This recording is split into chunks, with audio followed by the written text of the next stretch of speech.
Salut à toi, c'est Rémi, bienvenue dans cette nouvelle vidéo et aujourd'hui c'est la troisième partie de la série concernant l'achat de mon premier investissement immobilier. Aujourd'hui on se trouve dans mon appartement juste avant que la locataire rentre dans les lieux et cette dernière vidéo va concerner les chiffres, donc tous les chiffres sur cet appartement. Donc pour ceux qui ne me connaissent pas encore, je m'appelle Rémi Roche, j'ai 23 ans et j'ai réalisé ma première opération immobilière il y a de ça quelques mois. J'ai trouvé un appartement à acheter au bout de seulement 2 mois de CDI. Alors aujourd'hui j'ai des petites feuilles parce que on va parler chiffres, je ne les ai pas tous en tête, donc pour te détailler tout ça, j'ai pris des notes. Donc juste pour te rappeler, le bien que j'ai acheté se trouve dans une ville moyenne d'environ 150 000 habitants. J'ai acheté ce bien 30 000 euros. Il était affiché 35, j'ai négocié à 30. Il fait 28 mètres carrés. Il a un garage en sous-sol. Il est au deuxième étage avec ascenseur. Il a une vue arborée qui est juste face à moi justement.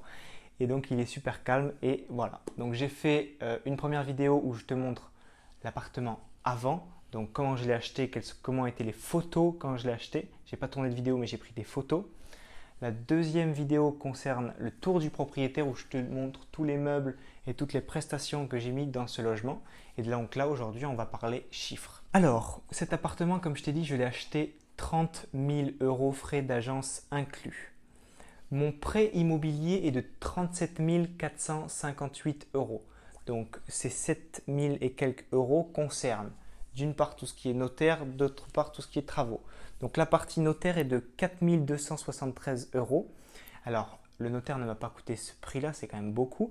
Donc il y a eu donc la partie vraiment notaire et il y a eu aussi tout ce qui est taxes foncières pour payer à l'ancien propriétaire et les charges de copropriété du premier semestre parce que je l'ai acheté en début d'année.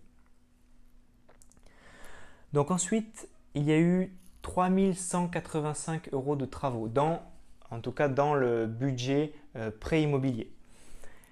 Pour avoir un budget travaux, il fallait que j'ai des devis d'artisans. Donc quand je suis allé voir ma banque, ils m'ont dit ouais ok, tu peux faire des travaux. Par contre, on ne va pas te donner 5 000 ou 10 000 euros de prêt en plus sans devis. Donc on te donne un montant de travaux en fonction des devis que tu nous ramènes. Alors moi je ne savais pas comment faire. J'ai appelé un plombier, je lui ai dit bon voilà, je voudrais faire ci, je voudrais faire ça dans l'appartement. Donc voilà, je lui ai dit est-ce que tu peux me faire monter le devis jusqu'à environ 3 200 euros parce que c'est ce que j'avais budgétisé comme travaux pour l'appartement. Du coup, le plombier est venu, il a ajouté une robinetterie ici, de la tuyauterie ici, un meuble d'évier ici, un évier, un lavabo pour la salle de bain, voilà, etc., etc., pour faire monter la facture jusqu'à 3 200 euros.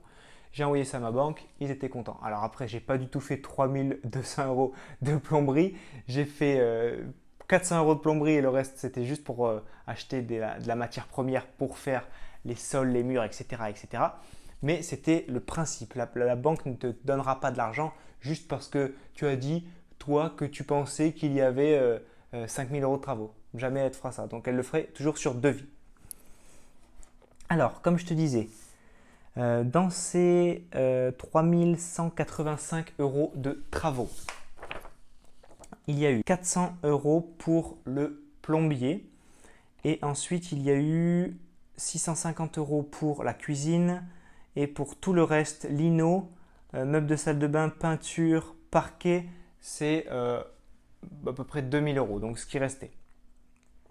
Alors mon budget travaux, je l'ai légèrement dépassé parce qu'en fait, quand j'ai eu acheté à Castorama et ailleurs tout ce qui était parquet, peinture, lino pour faire mes travaux, il me restait environ 200 euros et le plombier m'a coûté 400 euros. Donc j'étais hors budget sur mes travaux de 200 euros.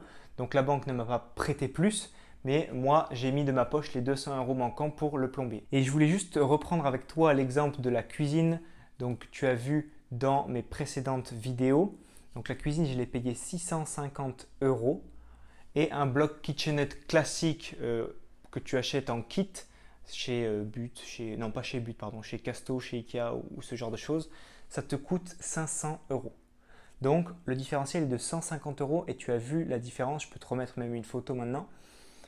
Et tout ça pour te dire que la qualité perçue par le locataire lorsqu'il va venir visiter va grandement impacter qui va te prendre l'appartement et tes loyers potentiels.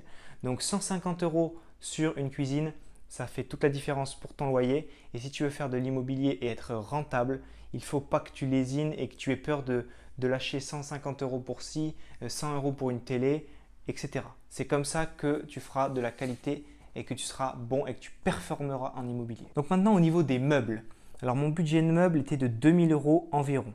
Alors j'ai fait des allers-retours à Ikea, Conforama, But, Alinea. Je ne vais pas te détailler le prix de tout ce que j'ai acheté parce que ça ne servait à rien. Je ne vais pas te dire combien m'ont coûté les verres, les fourchettes, etc. Mais je vais te détailler les grosses pièces. Alors, le canapé lit sur lequel je suis actuellement assis, c'est de l'entrée de gamme, mais c'était du neuf, donc je l'ai acheté 300 € à But. Le lit coffre plus matelas, plus les oreillers, plus les protège-thé, etc. Le tout compris, ça m'a coûté 450 €. Alors là, tu vas te dire que c'est pas très cher, mais j'ai acheté tout en solde. J'ai acheté tout en solde, donc c'était les soldes d'hiver parce que c'était en début d'année. J'ai tout laissé stocker chez Casto, enfin chez Confo et chez But. Ils m'appelaient tous les 4 matins pour me dire de venir récupérer mes trucs. J'y venais pas, c'est pas grave. J'ai tout installé en avril ensuite, mais c'est pas grave. J'avais acheté pendant les soldes et j'avais fait de bonnes affaires. Le bureau, je l'ai acheté 100 €. La chaise de bureau, je l'ai acheté 40. La table basse m'a coûté aussi 40. Le micro-ondes, ça m'a coûté 120 €. La machine à laver, 300. Et tout le reste, si tu comptes tout le reste, les petits trucs. Ah oui, non, pardon. Le meuble scandinave, là, pour le meuble télé, ça m'a coûté environ 80 €. La télé, 160. Et si tu calcules le reste avec tout ce qui est vaisselle, etc., petit détail, on va dire, je monte à 2000 €. Voilà, donc l'opération totale, c'est mon prêt qui est de 37 458 €, plus les 200 € que j'ai mis de ma poche qui étaient hors budget pour les travaux, et les 2000 € que j'ai mis de ma poche également pour les meubles. Alors, ce qui m'a beaucoup servi, c'est que pendant mon stage de fin d'études, je pensais déjà investir dans l'immobilier et j'avais donc une paye de stage et de l'autre côté, j'avais toujours mes bourses et mes APL en tant qu'étudiant. Donc, tout ça réuni m'a permis d'économiser de l'argent et d'avoir ces 2200 € à sortir pour investir dans les meubles de l'appartement et le surplus de travaux. Alors ensuite, au niveau du temps consacré à cet appartement. Alors, j'ai acheté cet appartement fin janvier et ensuite j'ai fait 3 mois de travaux, donc février, mars, avril. Ensuite, moi, je suis parti 3 semaines en vacances, donc je ne suis pas revenu dans l'appartement pendant 1 mois. Et donc, ça m'a décalé en fait tout d'un mois, mais c'est pas très grave. 3 mois de travaux, 1 mois de vacances en gros.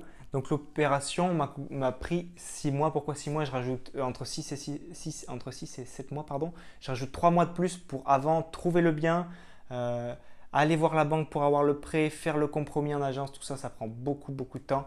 Donc, 3 mois avant, après achat, 3 mois de travaux. Moi, j'ai pris 1 mois de vacances, donc ce mois-là est en plus. Mais sinon, l'opération prend 6 mois.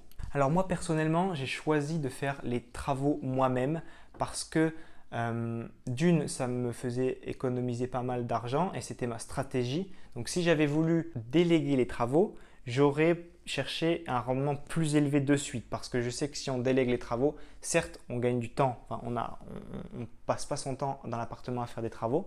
Par contre, ce qui se passe, c'est que souvent quand on délègue, c'est forcément plus cher que quand on fait. Donc moi, quand j'ai fait mes travaux, les 3185 € de travaux dont je te parlais tout à l'heure, ce n'est que de la matière première. Il n'y a aucune main d'œuvre. La main d'œuvre, c'était beaucoup mon père, moi, ma copine qui est venue m'aider, ma mère également et quelques personnes qui sont venues m'aider par-ci par-là. Donc pourquoi j'ai choisi de faire les travaux moi-même? Parce que vraiment, je voulais me rendre compte de ce que ça faisait. Je voulais me familiariser avec le vocabulaire des travaux parce que je ne m'y connaissais pas du tout, pardon. Et donc, c'est pour ça que j'ai fait ça. Mon avis personnel, c'est qu'en tout cas, pour le premier investissement, je pense que c'est une très bonne idée de faire les travaux soi-même pour vraiment se rendre compte de ce que c'est un investissement immobilier locatif et ce que c'est que les travaux. Donc maintenant, on va passer toujours aux chiffres. Alors, loyer et charges. Au niveau des charges de copropriété, moi, je suis environ à 100 € par mois. Donc, ça varie tous les ans, ça varie tous les trimestres, mais c'est en gros ça. Et de mémoire, enfin pas de mémoire parce que je l'ai écrit devant mes yeux, c'était 1164 € l'année dernière. Alors, c'est des charges qui sont assez importantes, mais dedans, il y a le chauffage et l'eau chaude de compris. Donc aussi, il y a l'entretien des communs, l'électricité des communs, mais les trucs basiques. Mais en plus, il y a le chauffage, c'est pour ça que c'est bien. Et donc, malgré ces charges importantes, ce que j'ai fait, c'est que quand je louais, enfin pas quand je louais, mais quand je faisais visiter, pardon, et même sur l'annonce, j'écrivais bien que les charges étaient importantes, mais que en contrepartie, l'électricité serait, enfin la facture d'électricité serait bien moindre. Personnellement, lorsque j'avais mon studio d'étudiant, j'avais ces radiateurs que j'appelle des grille-pains. Donc tu sais, les radiateurs électriques qui consomment beaucoup.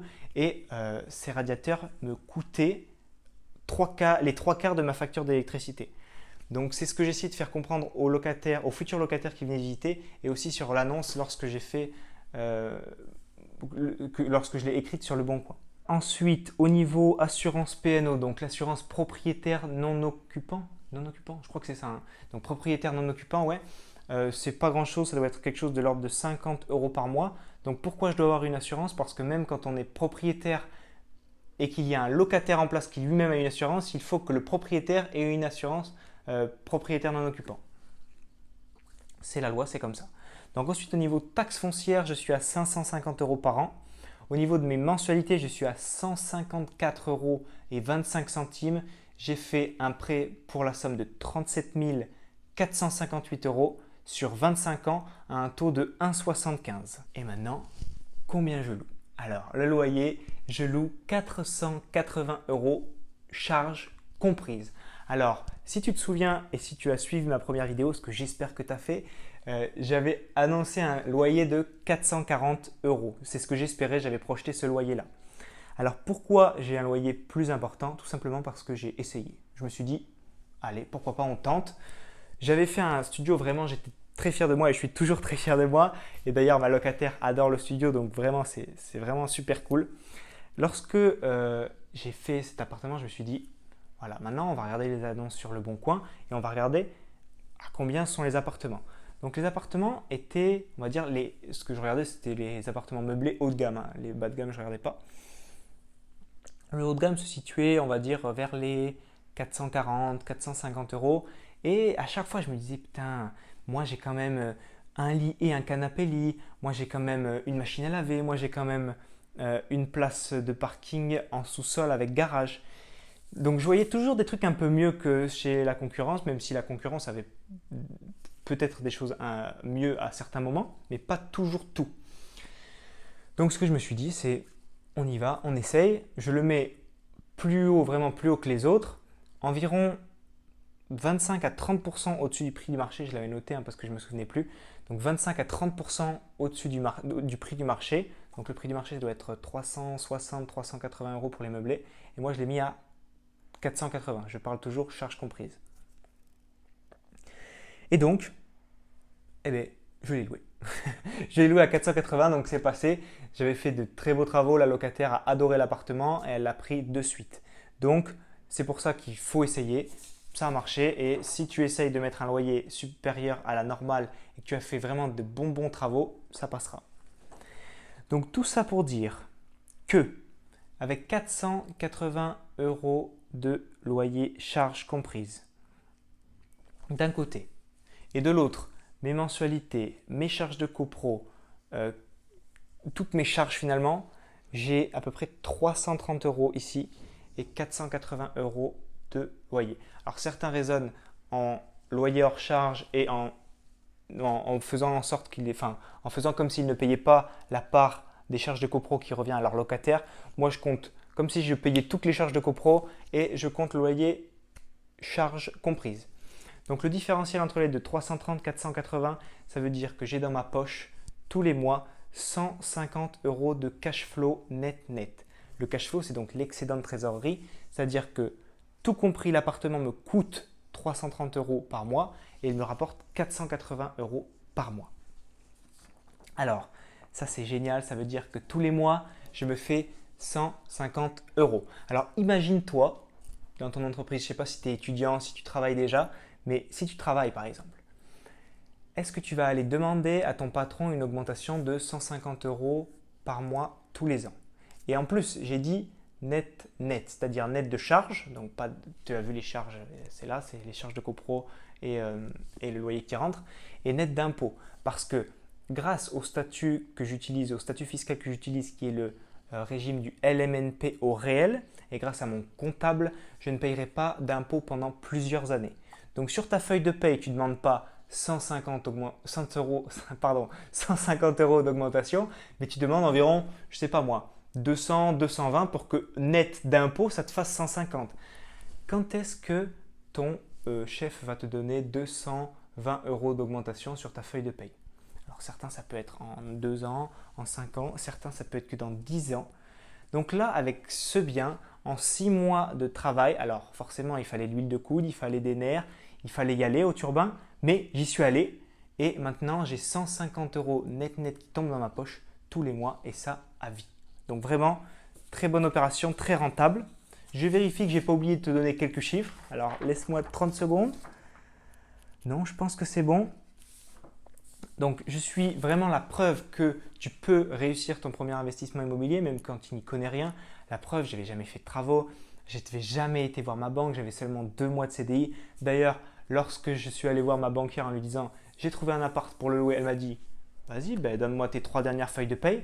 Et j'en avais que seulement 2 à lui présenter. Donc vraiment, c'était le début de ma vie active. Je n'avais jamais fait tout ça. Donc voilà, ce qu'il faut quand on veut faire un premier investissement immobilier, c'est savoir faire les choses comme il faut. Donc apprendre et se former, sortir de sa zone de confort, chercher des biens dont personne ne veut, optimiser sa fiscalité et avoir une stratégie et s'y tenir de bout en bout. Il ne faut pas dire d'abord je vais faire les travaux moi-même et au final, au milieu de ton investissement, tu fais faire les travaux parce que du coup, tous les montants de travaux que tu as projetés, le loyer que tu as projeté, le cash flow que tu as projeté d'avoir dans ta poche, tout en découle et donc si tu changes de stratégie, tu n'y arriveras pas. Donc, j'espère que cette vidéo t'a motivé et t'a montré que c'était possible d'investir dans l'immobilier de façon rentable. Si tu veux en savoir plus, j'ai créé pour toi 1 heure de formation vidéo offerte que tu trouveras dans le lien qui se trouve dans la description de la vidéo. Cette formation est faite pour réussir son premier investissement immobilier. Dans cette formation, j'aborde comment ne pas payer d'impôts grâce à la fiscalité et sinon j'aborde les tenants et les aboutissants de l'achat de son premier investissement, c'est-à-dire que je te parle des travaux, d'abord je te parle de comment trouver ton bien, comment faire une offre, comment l'acheter, comment faire les travaux, ensuite comment faire l'annonce et la mettre en ligne et enfin comment choisir ton locataire et bien plus encore. Tu retrouves ça dans les vidéos privées dans le lien qui se trouve dans la description. Si cette vidéo t'a plu, mets-y un gros like, abonne-toi à la chaîne, c'était Rémi, ciao ciao.